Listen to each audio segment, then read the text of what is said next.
Okay, so now you were in a smaller camp, and the commandant of the smaller camp's name was Miller. Yes. And what kind of a person was he?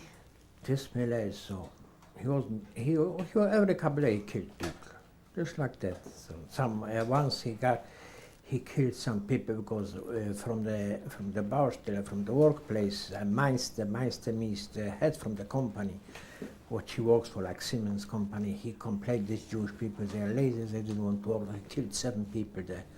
And at that time, when come to they caught him, the Polish people got him after the war. And for this, what he got hanged in Poland. You're talking about Ammon Geth now. I'm talking about Miller. About Miller. So Yeah. he was cruel as well? He was not cruel. He was not cruel. I tell you why. Because he knew if his people go, he will go too. He loses his job, you know. And that time, but the wind-up came. They liquidated our camp, and we had all to go to where Schindler was, to Goethe, to the big camp. We were there only a couple of days. So the small camp was closed earlier than the large camp. The small camp was closed earlier than the large camp. And so did this Miller lose his job then? Yeah, I know. He went to Czechoslovakia or to send him on they had him maybe send him to, to the army. So he was hoping to keep the camp going and to keep you people going so that he could stay where he was. He can have his job. Yeah. Now, you mentioned earlier, this was when you were in this small camp and working, that sometimes you would take off your armband and go into Krakow because you knew the town? Not from the camp, only from the place where I work. I knew the streets and everything because I was born there. Those places. When we walk on the railroad, this was before the war, we went for a walk. It was a nice area there, like parks, and they cut everything through. It was a cemetery, a Polish cemetery. So from there, I used to go once in a while to people which used to do this. We gave away to contractors, like the Polish contractors, you know. You call it here contractors. Small Polish people, they did the shit work for us. So I went to them to help me a little, and I came back. And they did. And I risked my life too, because they caught you, they even didn't bring me to concentration. Some people they caught, I wasn't the only one, they killed them on the spot. But when you went to these people, they gave you some food, they didn't turn you in? No, they didn't turn me in, no. But they didn't want me to stay. She said, we give you just go, just don't stay. They were shivering, they were worried. They didn't want to be caught helping? Yeah, not because on helping, because they have a Jew in the house. You know, so they were supposed they had their orders too, probably from the Germans. That you see a Jew here, what is he doing here? There's no more Jews here. You have to report him, and the Germans either they take you back to the camp or they kill you. But when I was already in the camp, it means that I escaped from the camp, right? If I escaped from the camp, I was caught in the city. A friend of mine who used to live in Golice, not far away, they killed him on the spot. They caught him somewhere, not in Krakow, but not far away from the camp, Prokocim. It was a small area where, as a matter of fact, the factory was there, his Schindler's factory was there. No. So the work that you did when you were in the small camp at Plaszow, you worked on railroad tracks? Mostly, yeah. There was most railroad. We built new railroads. We built those big thing for the railroad to make the high dams, you know, like a dam, you know. And most of the time in Plaszow was the work outside on railway tracks, most of the time. And then sometimes you were working in a factory? Not in Plaszow. Not in Plaszow. Never worked in a factory. So you mentioned the time that they weren't needed anymore and they were going to kill No, this everyone? was the exception where they finished their job. This company, every company had a job to do. We worked on a bridge to make between two dams a bridge. We finished the bridge. The company existed, the company worked. They had their people, they had Polish people work. They didn't need us anymore. But somehow the Jewish commandant, we were told later, a Jewish commandant worked out with Miller you know, and begging this, and they let us out. And we went back to work, but not to this company, to a different company. And we worked the same work in a different place, you know, also on railways mostly.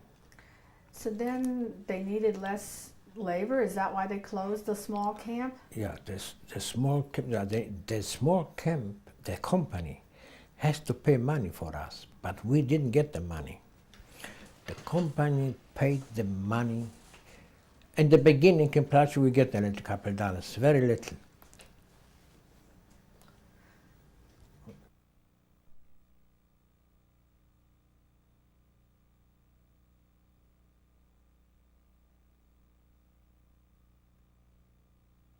Interview with Sam Leiser. You were mentioning that the small camp at Plaza was closed and you were moved to the large camp for a couple of days. This was in the winter of 1943. No, this was not. This was approximately this was in the fall actually. In the fall of 43? September 43. Yeah. So you only spent 2 days in the large camp. Yeah, I don't remember. I think 2 days. Is there any? One day and a night and another day. And the next day we came out. There was a dog was named John. John was the next to get there. He hit everybody who passed by the door. And they count us up. We were walking, and under our feet there were rucksack and sacks and suitcases full of laying on the ground. We didn't know what this is, but we took it with us because it was close. So anyway, they count us up. They bring us to the train. And they loaded that up, and we took all the clothes whoever could carry. We came to the wagon, we opened up, we divided between us. This was a big help because this clothes, whatever it was, I don't remember what it was, mostly men's clothes and all kind of clothes. So we divided between us. It was a fight, but still we were good organized, a bunch of, we knew each other, we were from Gorice. And later on, when we came to the other camp, we started selling this clothes, what we got there, and buy food. Meanwhile, you were still wearing civilian clothes. All the time. And I got good clothes still, from home yet. you were still wearing your own clothes. My own clothes. You had not received a number. Not received a number. Now, when you went to this, where did you arrive now? In Skarżysko. In Skarżysko. Still, you were able to keep the clothes you were wearing? Yes, but there was something what happened there, important. Skarżysko had 3 camps, A, B, C. And the camp A was not bad because the camp A was, it was hard work. People were dying in the work means department of the factory. We just make the outside for the cannons and for the revolvers, for the machine, the outside. We didn't fill them. The same was on B. On C, this was another camp, the same camp, but it was a couple of kilometers one from each other. Everything was in a forest, in woods. They fill up all this, what we did. They fill them as becreen, they call it. The people got yellow, they died because it eats up the lungs. So we came off this work C, and I talked to my brother, I said, no, go here because we met the people we know already from.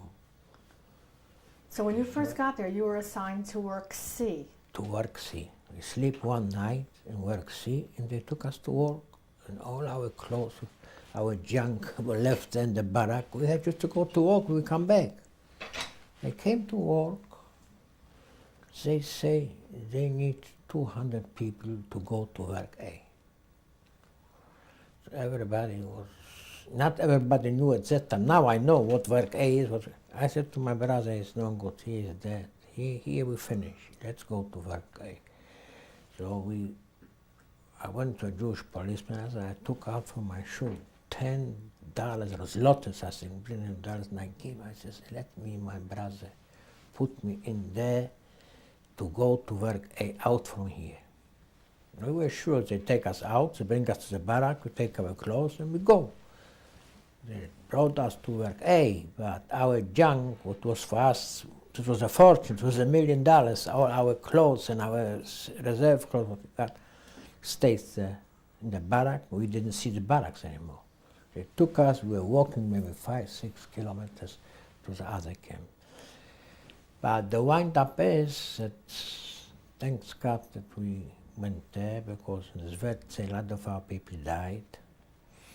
Those people who had work which didn't work direct with the chemicals, they survived somehow. Whoever wasn't sick, a couple survived. But the one who was working with these chemicals, the pecrin, they call it, to fill up those how we call the outside from the bullet, you know. Casing. The casing, yeah. These people got lung sick, they got yellow, burnt here. And so we were over car, was good. We worked in electrical work, we worked by coal, we loading coal all day with a little wagon and wheels, and they go up and bring the coal to the turbine to make electricity. And you were able to realize just within one day there that... Yeah, because we met the people. We saw them. We were on the Cape first, we met people we know. Ah. We met people who came there before us, you know. All Jewish people, we talk, they tell us how the stories, they tell us if you can get out of here, get out. So we came to the Verkeba, we didn't have nothing, you know, we only have what we were wearing. But still, it was a good step that we were in Verka somehow, you know, was a little food was better, they gave us a certain soup, was a lot of sugar in it, this nourishment, and we managed there. Now, what was the daily routine there? Did you work on a day shift or a night shift? There was day shift and night shift, they changed us. So sometimes I would go on day shift. There were some people who came direct from home, they had money. Matter of fact, we met some people from Krakow, Stuyp, very rich people. So sometimes I work daytime, and I work going for him. He gave me some money, and I worked for him at night time. So I got some money to buy food, you know, from the Polish people.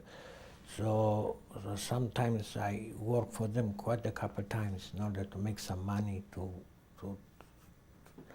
and my brother, he worked usually more together. Sometimes we both of us worked daytime, went to the camp, and there was the next, around 11 o'clock at night they went, and we went back, and we worked for them, for these people. These people were rich, they were staying in camp, and they give us money.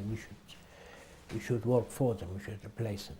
Now, when were you fed? Were you fed while you were working at the factory, or were you fed in the barracks?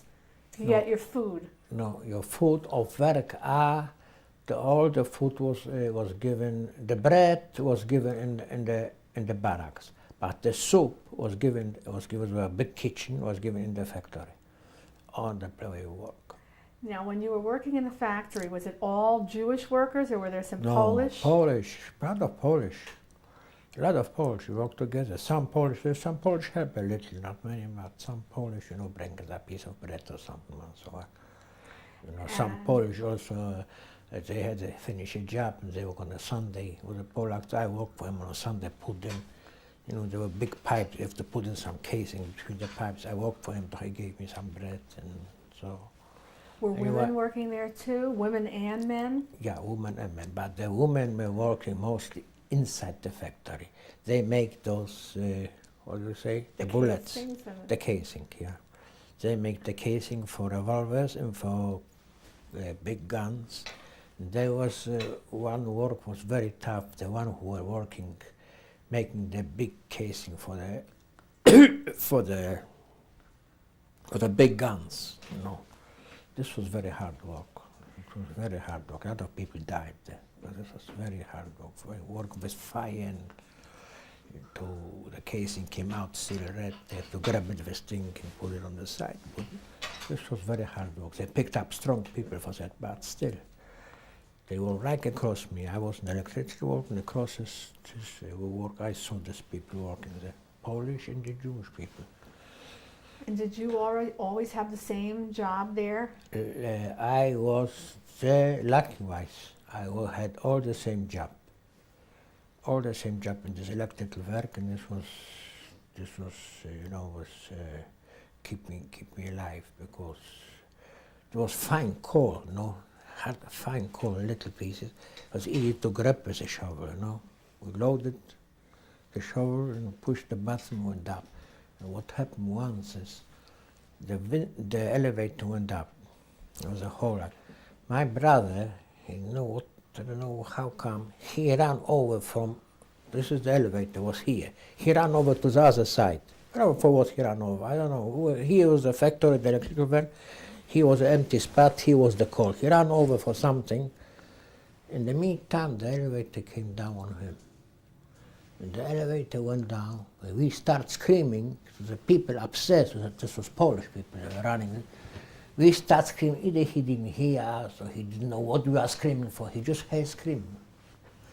So my brother came out from there was a hole because the bottom of the elevator didn't hit the ground. There was still space between. My brother is a very small man. The whole man weighs 110 pounds.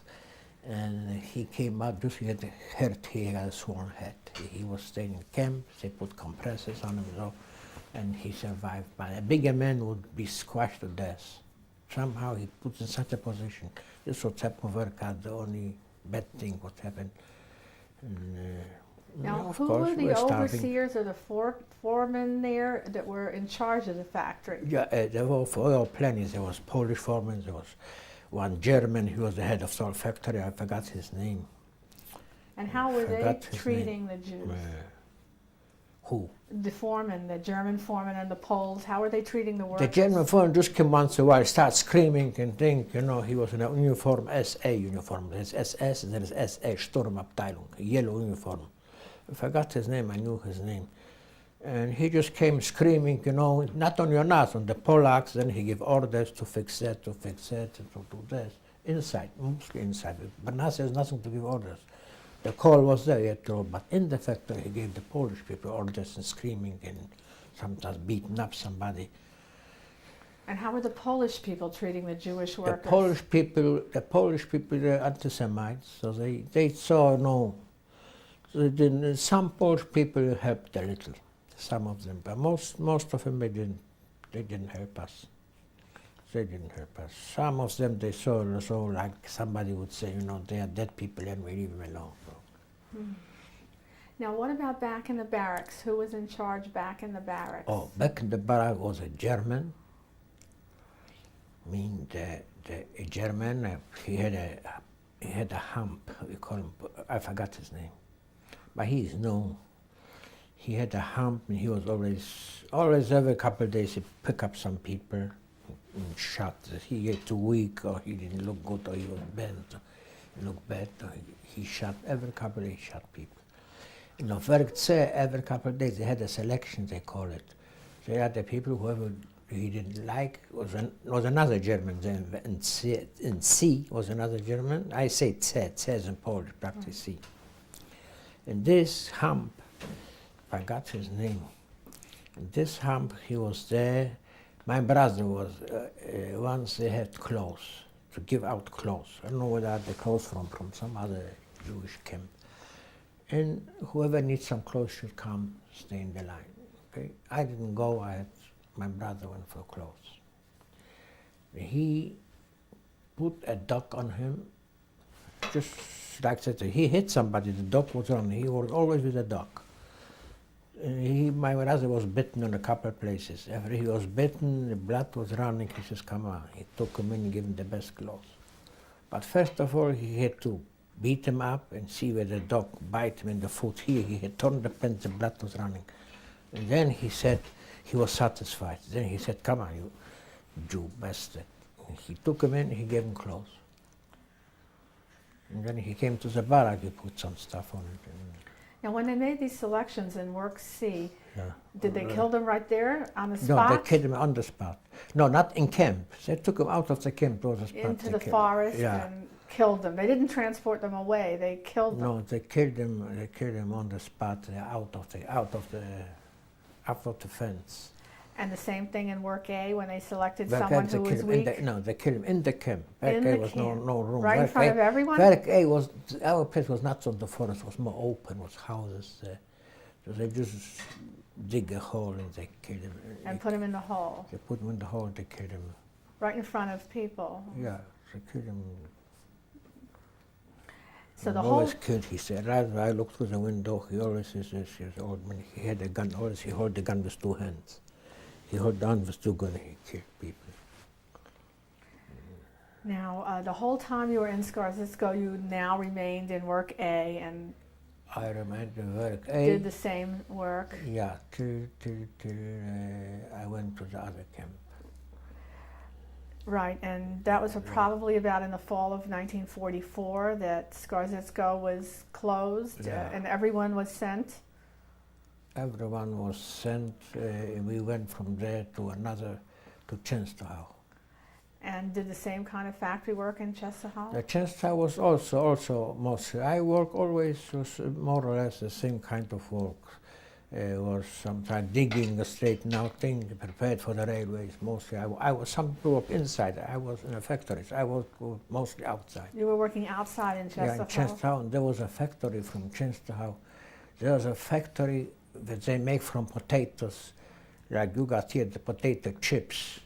So they make the small potatoes flock with the small pieces, and they made soup out of this. There was a lot of loading, and sometimes I was on the wagon stealing some potatoes. It was risky too, and bring it to the barrack, you know. But thanks this factory, so somehow were potatoes, so we didn't starve to death.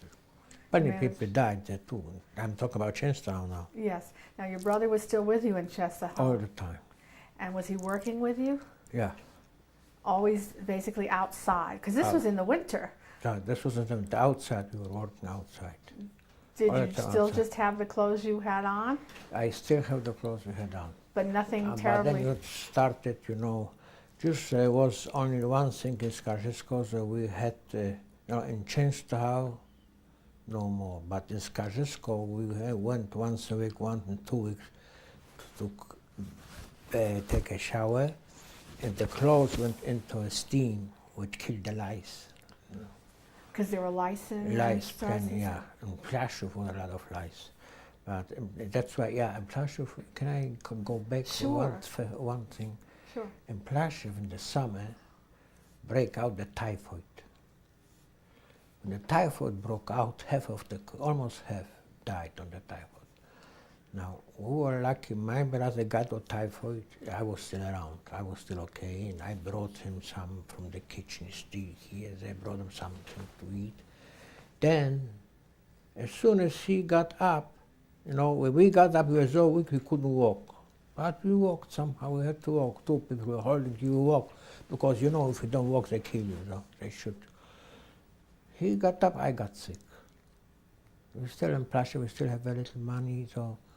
My brother took care of me. I was laying there next to me. 2 people died one night. And the typhoid killed so many people. And mostly the people who died were big, strong people. Why?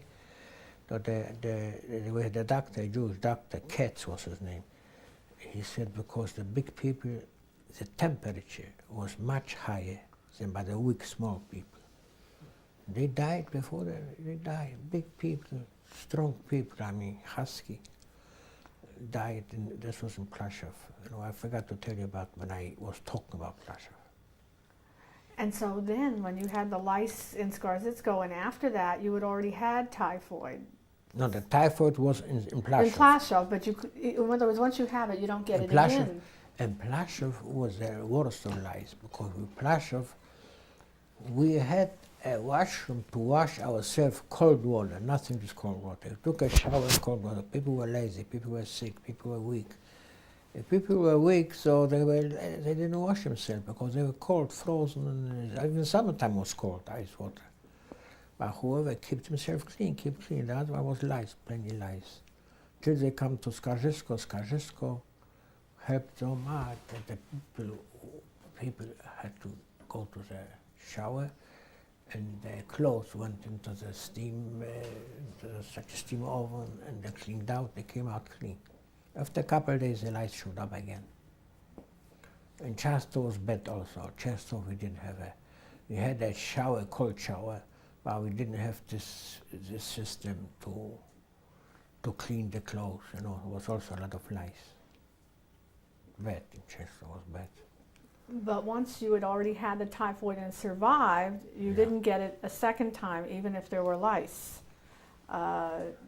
Did it get? Do you know if it gives you some immunity? What do you mean? In other words, you were sick in Plaszow, but Yeah. you survived, so Yeah. you didn't get typhoid later. No. Again. No. Either I survive or I die. Who died, died. Who survived, survived. So maybe sometimes some died a couple of days later because they were sick, period. You know, they were weak. They survived the first thing, but they went to work and they collapsed somewhere. You know, on the Baustelle means where you work on the place. Now in Czestochowa, you were working outside. It was the winter time. Yeah. You just had your regular clothes. They didn't give you any extra clothing. No, they didn't give you. You just deal with sometimes, you know, with some people had too much, so you could exchange. Sometimes give me a piece of bread, he gave me a jacket because he had two jackets, you know, have a sweater or something. And who were the guards there in Czestochowa? Ukrainians. Ukrainians? All Ukrainians in grey uniforms. They were the right hand for the Germans in Czestochowa. And we were in Czestochowa, we got the date there, right? Right. I tell you exactly, I know the date to the minute. We were there till January the 15th, 1945. In Czestochowa were 3 concentration camps. One is where I was called Częstochowianka. The other one was named Pelceris, maybe you heard of. The other one was called Warta. Warta and Pelceris were located more to the east. They got liberated December 28, 29, they got liberated by the Russians. We, in Częstochowianka, where I was, they still had time there. The Russians were a couple miles away. They still had enough time to load us on train, and on January the 15th, 1945, they sent us to Buchenwald. Meanwhile, you heard the battle and you knew the Russians were getting We knew, yeah. We didn't know exactly, we found it out later. But we knew this, we found out, we didn't know that. At that time, we didn't know. We had some shooting this, but we didn't know. Later we found out that those 2 camps, because in our camp some people were hiding under the barracks. You know, there was always room. The barracks was all built on sticks. So hiding there, and 2 days later they got liberated. So they came together, these people with the other people which got liberated. But they took a chance, and they were hiding in Częstochowa because you hear shooting, you hear the Russians are around. So whoever had the guts, if it would be summer, maybe more people, but winter, go on that barrack, sleep there for 2 days, you freeze to death anyway. Some people made it, not too many, a couple of people I met, which instead to go to Buchenwald like I did, they were hidden under the barracks in some holes, wherever, and they were staying there for 2 nights and 1 day, or 2 days and 2 nights, no more. The Russians came. Russians liberated them. So meanwhile, but most of the people, including yourself and your brother, were put into trains again, and only from Częstochowianka. We were putting on the train. We were driven to Buchenwald. This was winter, January the 15th, 16, like I said. And was this a long train trip, or? I don't remember. It was quite a long trip because we were driving very slow. You see, any train had to go, we had to wait, let them through. Portion, most of the train was with the soldiers, with this. So it was a long trip. I don't remember how long it took, maybe 2 days and a night, I think. Did they give you any food on the train? No, nothing. What we have, we get it something. You took something with you? Yeah, but they didn't give it. They had some bread, some marmalade, they give us something, you know, before we were loaded, you know. And, so then what happened when you got to Buchenwald? when we got to Buchenwald, we were staying outside the whole day. It was cold, and we finished our food, whatever we have was nothing there. Then they took us in Buchenwald downstairs somewhere. Also, everything closed. They took all the clothes away. They put us in a bathtub, individual. Everybody with these chemicals. You shouldn't have any lice. Everything was cleaned up. They shave our heads, and they shave us here and everywhere. And we got the shirt and the white and blue pashak, we call it, the uniform, the concentration camp uniform. They sent us to a barrack in 63. This was a quarantine. We didn't go to work. We were sitting in the barracks. And they gave us a piece of bread, and they gave us a coffee in the morning, a piece of bread, and a soup. And we didn't do nothing. We sit in the barracks. The worst thing was at night, every evening, was a roll call. It means they put us outside to count. They knew nobody escaped. Because every 3 barrack was a wire, there was so many watches and nobody escaped. They knew very well. Jews kept us 2-3 hours outside on the snow, and some of people didn't come back in the barracks. They froze to death right next to you. So whoever survived went back to the barracks. So this was going on for maybe not long, a week or so, maybe not even a week. Then they came, what I'm concerned. Then they need again 200 people to work. I said to my brother, let's go. Here just from the appel, they call it, appel, roll call. Here, so we go. You had We this didn't know choice. where we go. You had a choice. In other words, they asked you to volunteer. If they need 200 people, if you don't volunteer, they grab you, they put you. But they ask you, they don't even to be bothered. 200 people, whoever is healthy, go to work. We go to work. They gave us another jacket, a jacket. Oh, we have just this thing, a shirt and a underwear and a white and blue. What about shoes? Shoes, for wooden shoes. They gave you wooden shoes. They gave me wooden shoes. So now that you're going to work, they give you an extra They jacket? gave me an extra jacket. I had a circle jacket, and they gave me a hat.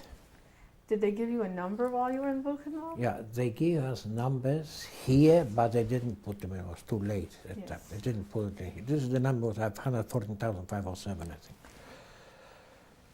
And we went there, and they took us on train, and then bring us to a concentration camp, which called, it was the Außerkommando from Buchenwald. It means Buchenwald had under, like Dachau, had maybe 15 or 20 camps under his small camps.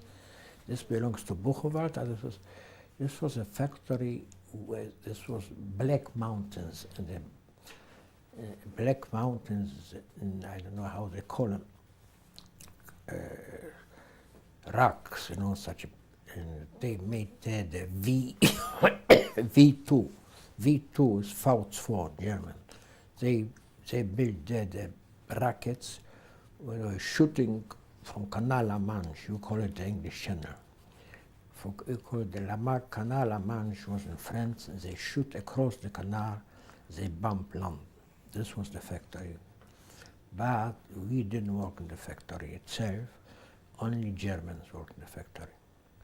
And this factory was Underground. inside the mountain, like under the mountain? Under the mountain. The American were bombing is like a match we fall on the floor. Not And the name of the sub-camp of Buchenwald Laura. was Laura? Yeah. And this was near a town which was the name of Ludwigsburg, was a town near it. We were working we were only working inside in those mountains were wide and they put granite to bomb, and we had to make it deeper and deeper and deeper. We picked up the stones, took about, should make more room. You understand? And this was already around April 45? No, this was end of January. Oh, the end of January. Yeah. The Germans inside, they knew already they're finished, you know. We had a couple of Germans, and we had a commander, the German SS, very, very nice man, exceptional. Very nice man. He kept us clean, and he did whatever he could.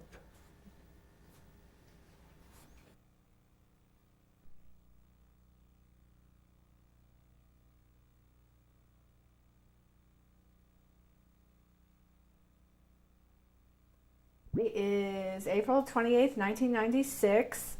This is an interview with Sam Leiser. We were talking about the commandant in Laura. You were saying that he was a SS man, but he was a decent person. Definitely. How did he try to help the Jewish people that were working for him? First of all, this was not a Jewish camp. This was 600 people. 400 Gentiles, 200 Jews. The Jews were in a different barrack, but in the same camp. Me, my brother, and another friend, he lives also in Toronto. They didn't have any more room in the Jewish barrack, so they put me together with the Gentiles, French and Belgian people. French, you know, Germans and Belgian. We lived, they had what to eat. They got from the Red Cross packages. We didn't have nothing. But this man, first of all, he keep clean. He went to clean to the showers. They keep our things, for shouldn't be any lice, you know. Everybody, there was very, very clean. Then whatever we got was not much, but was clean. It was a soup with a piece of bread, whatever he could. Once he ran out of food, so he took a horse from a farm. He killed the horse, skinned him, and cooked him in the kitchen. Horse meat is very clean meat, cleaner than any meat in the world. People don't know about the French people, horse meat, like instance, is a delicatesse. Okay, it's not important now. Now, how did But I'm trying to bring out that he was all you right. tried to feed the people? Trying to feed the people as possible. Nobody died there from hunger. How did these French and Belgian people end up working in Germany? Were they prisoners? How did they end up? The Germans mostly were criminals. And the French and the Belgians were political. And how did they treat you living in with them and you were Nothing. Jews? They were not too friendly, but they didn't bother us. They didn't bother you? No, they didn't bother. Once there was something, they had something to do with the Jews outside, I don't know, one Belgian guy, but we have in the the Schreibstube, means in the office, there was a guy, he was before the war in the Czech parliament, the Czechoslovakian. He found out, he was in the office, he was a big shot. Also a Häftling, he was a prisoner, but you know, he came in, he bawled him out as Belgian, he doesn't show a shame, you know. He said, you are this and these people, you know. And from that time was quiet, they didn't bother us. It was a good barrack because they had, somehow they got more wood to keep it warm, you know, these people. And they had food, not always they got a package once in a while, and they divided. Some of them didn't get packages, so they helped one each other. But they didn't give nothing out to us. I was once trying, you know, to make nice his bed, to straighten out, to shine his shoes. I thought he'd give me something, but he doesn't have. What he has to help his own people. He was French. Now here you are enlarging this underground factory as the war is coming to an end. Right. But they were still trying to make the factory The bigger. last minute, yes. Yes. What happened in around April? Did they evacuate the whole Then camp? the Americans were already very close. Over there with the Americans, I think. I don't know which are. I think the same. Americans were very close. We also did not delay. Why? Because there are some people which were in the Krankenstube. The Krankenstube means hospital. They were sick in the hospital. This German, he didn't kill nobody. So they were in the hospital a couple more days, or 2 days, or 1 day. Later we found out that the American came right in after 2 days or 1 day. They were there. They load us on the trains. The trains hardly moved. With Polacks, the train was very bad. The trains was... Now when they loaded you, did they take the French and the Belgian and the other people too, or just the Jews? No, everybody. Everybody was put on trains. Yeah. Everybody was put on train. But the Jews were in a separate wagons. 2 wagons were Jews only. In the other wagon we didn't see. We didn't see one from each other. And the wagon was bad because we were more staying than because there were bombs all around and traveling with a very slow speed. And it was still winter, it was still cold. Of course, it was April, but what, you were skinny, so you were... Anyway, they let us out one by one in order to go to the bar movement. Anyway, they slept us from there, there's quite a mileage, to Allach by Dachau. Allach is also command of Dachau, belongs to Dachau, it's a couple kilometers away. We were in Allach there also only a couple days. Almost nothing to eat. They gave us a water soup, I thought that is finished. Then they sent us from Allach. After a couple of days, they sent that thing what we had a couple transports to the Bayerische Wald, that means Bavarian forest. They killed these people in the forest. When they took our transport to take us to the forest, to the deep into the, but they couldn't kill us anymore because the Americans were very, very close. This was the Third Army. And we had bombs and shelling, and they, around April the 29th, we had bombing and bombing. And April the 29th, the 27th, April, the Red Cross come and gave us packages. The SS, which were taking care of us, which is watching us, they ran away. Only a couple old guys, they were left there. We didn't move, we didn't have where to move. We were afraid for the old guys, they still have weapons to kill us. So besides upon this, we find out later that they ran away. We didn't know. We only knew by us. My wagon was an old man. He had a wooden suitcase. He was sitting on a suitcase, you know, had a little bread to eat. How long were you on the train?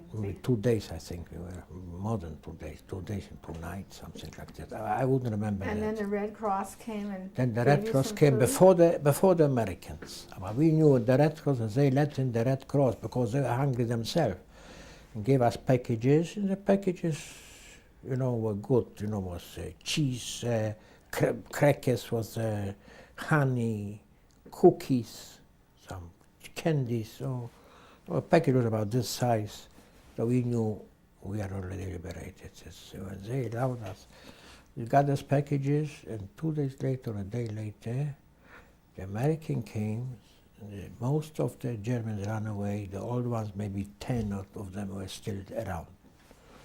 One of our guys started to hit him. The American didn't allow us to do that, to hit him or to kill him or to what. And we were told they were taken away, and we were in this village where we got liberated by the name Startach, not far from Feldafing. You heard about Feldafing, did you? Yes.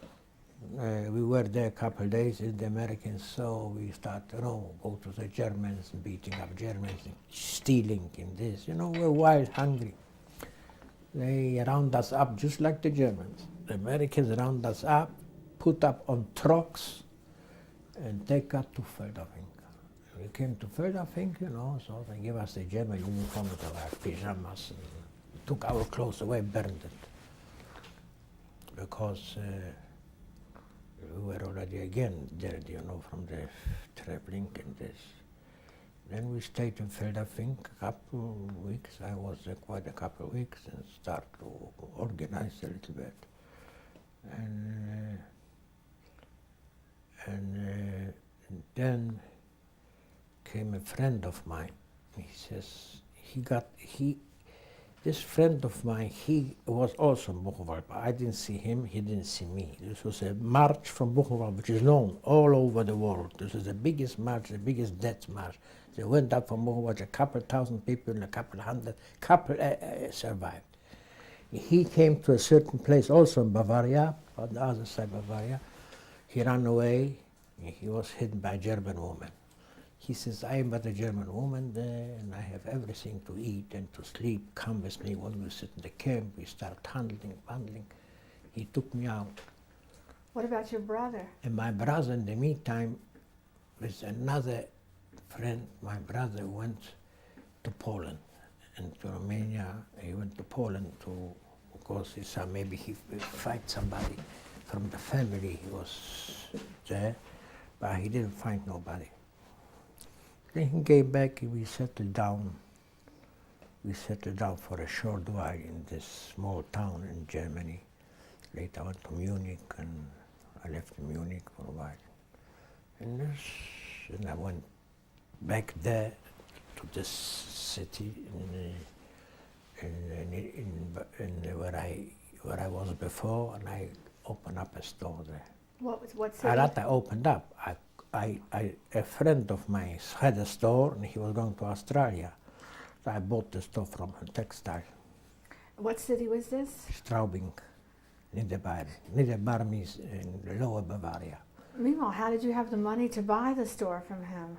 How did you have the money? How did you get the money? No, because through this time, from I bought the store maybe 1948, 49, 48, and meantime we were handling, you know, my brother was in Poland, he brought some stuff, and we handling here and there, you know, we had some help from the owner also, and gradually we work ourselves up, you know. What made you decide to stay? There wasn't big money involved, you know. Right. What made you decide to stay in Germany for so many years after the war? I tell you what made me start. First of all, you want to come to yourself a little bit. At that time, especially when I bought the business, so I want to get settled a little bit financially. Then we lived in Germany at that time. Unfortunately, Germany had much higher standard of living than people live here. I mean, our people, I'm not talking about people which are born here in this. We live very comfortable in Germany. I had 2 cars, I had a chauffeur, I had a maid, I came to America, I looked for a job. Didn't know the language well, and over there I was a big shot. I had a truck, I had a Volkswagen, I had a chauffeur, I had a maid in the house. What were the attitude of the German people toward you at that point? I tell you, the German people you have to understand, because the German people are not Polacks. This is intelligent people. They act like nothing would have happened.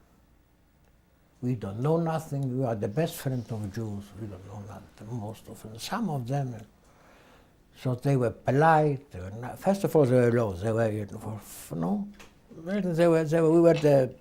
were the winners of the war. So they were. Later on, they start to be already stronger, but in the meantime, they got used to us, and we got used to them, and they were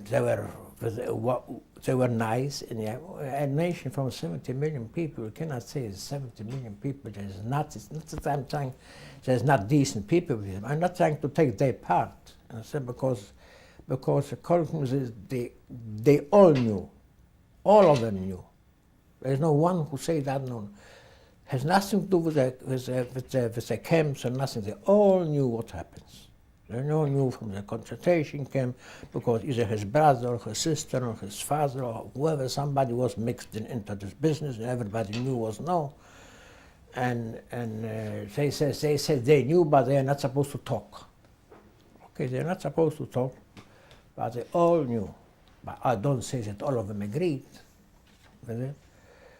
So when you see, your brains work now different than at that time. At that time you came out, you were not set up. You look from day to day to live, to improve your standard of living as good as you can. Everybody lives with a mind at that time for the future to go to America. I didn't go to America, I go to Canada. I registered myself and I go to Canada. I went to Canada. My brother went before me, and then I had still the store. My brother says, I don't want you anymore, 1955.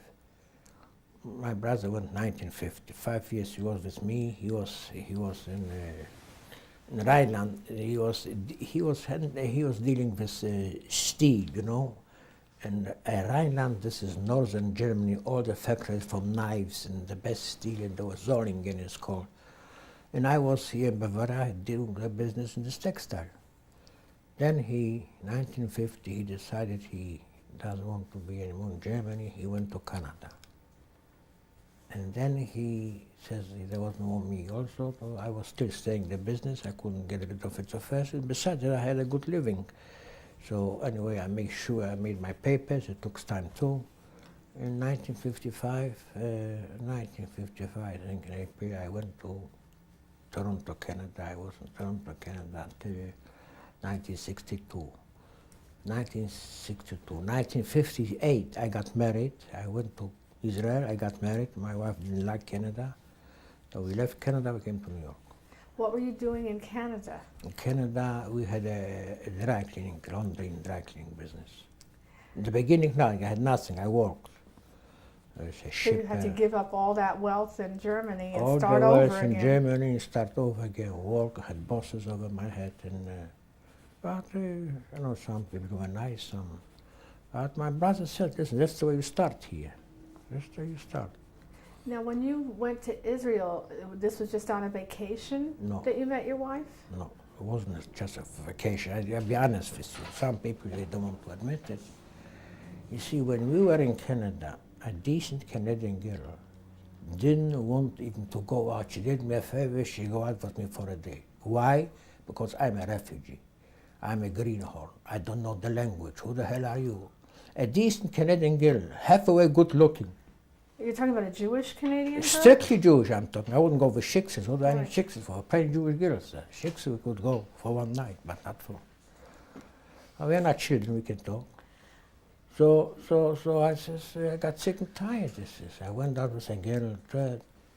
I says, I pick up. I went to Israel strictly to meet a girl to get married. And I was friend in Israel. I had friends. I didn't go just, I didn't have family, but I had friends. I had some family too, further family. I had friends, and right away, they introduced me to a couple of girls here, there. I would go out for a date with girls. Then I introduced me to my wife, and at that time she was very young, but she just lost, she was still in the morning, she just lost her parents, both her parents, she was all alone. So we got married, and we went back to Canada. And then it was she that wanted to move to the United States? Yeah. She didn't like Canada much? No, she didn't like. Besides the point, she had here family in Canada. She didn't know. I had a brother. She didn't have nothing. So besides, she didn't like Canada. I don't know. Just she didn't like it somehow. So she says she uncles rather come. So I came and I started to work again for her uncle here, and I wasn't too happy either. But that's the way I came here in 1962. I just want to ask a question about your religious affiliation. You were Hasidic when the war started. Right. Did you manage to observe Judaism while you were in the camps at all? No, we didn't manage that. How could you manage to observe Judaism? I tell you, the first camp in Plaszow, we were together a bunch from the Golitz, and it happened to be the whole bunch was religious Jews. Though I kept it at that time yet, even in Plaszow.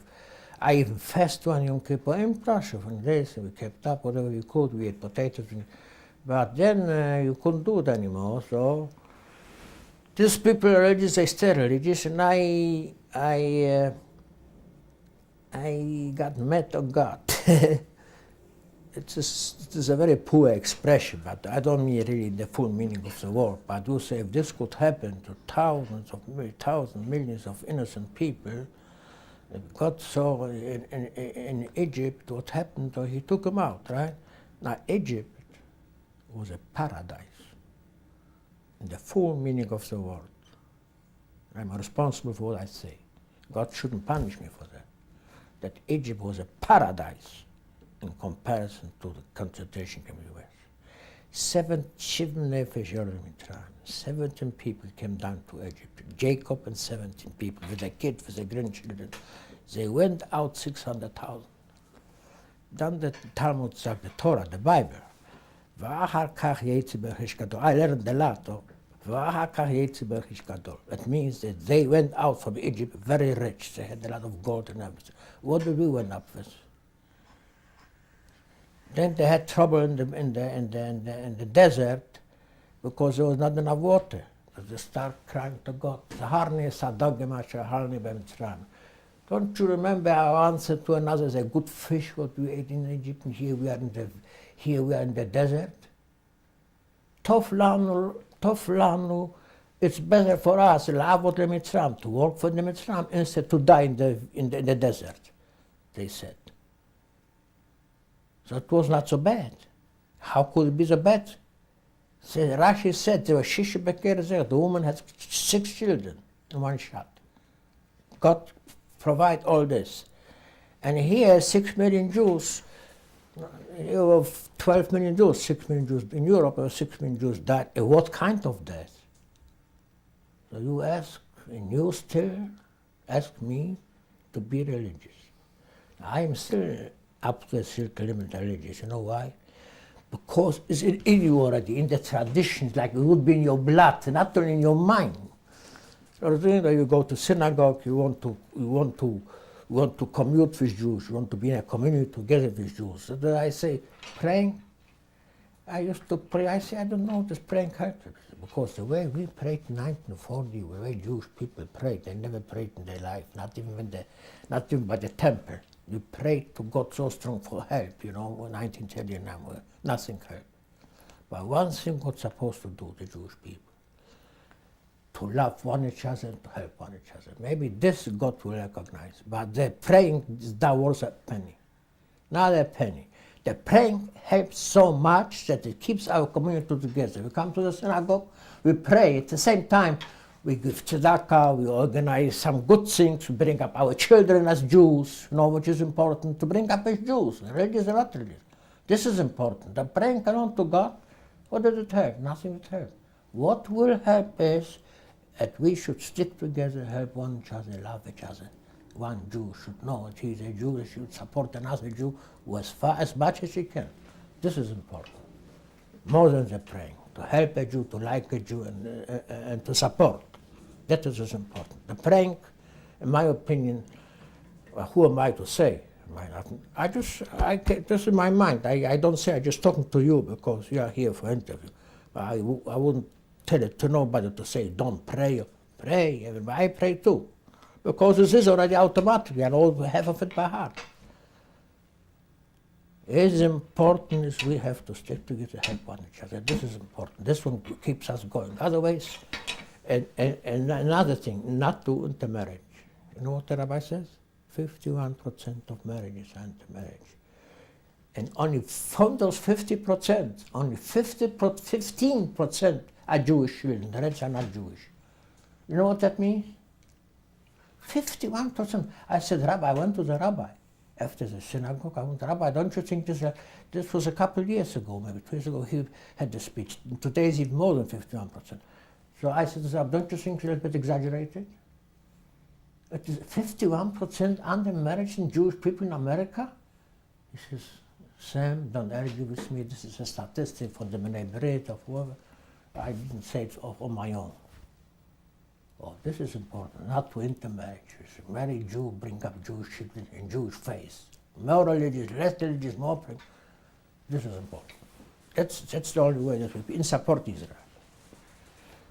Now, I know you're a member of the American Gathering of Jewish Holocaust Survivors. Well, I talked to her about you. I talked to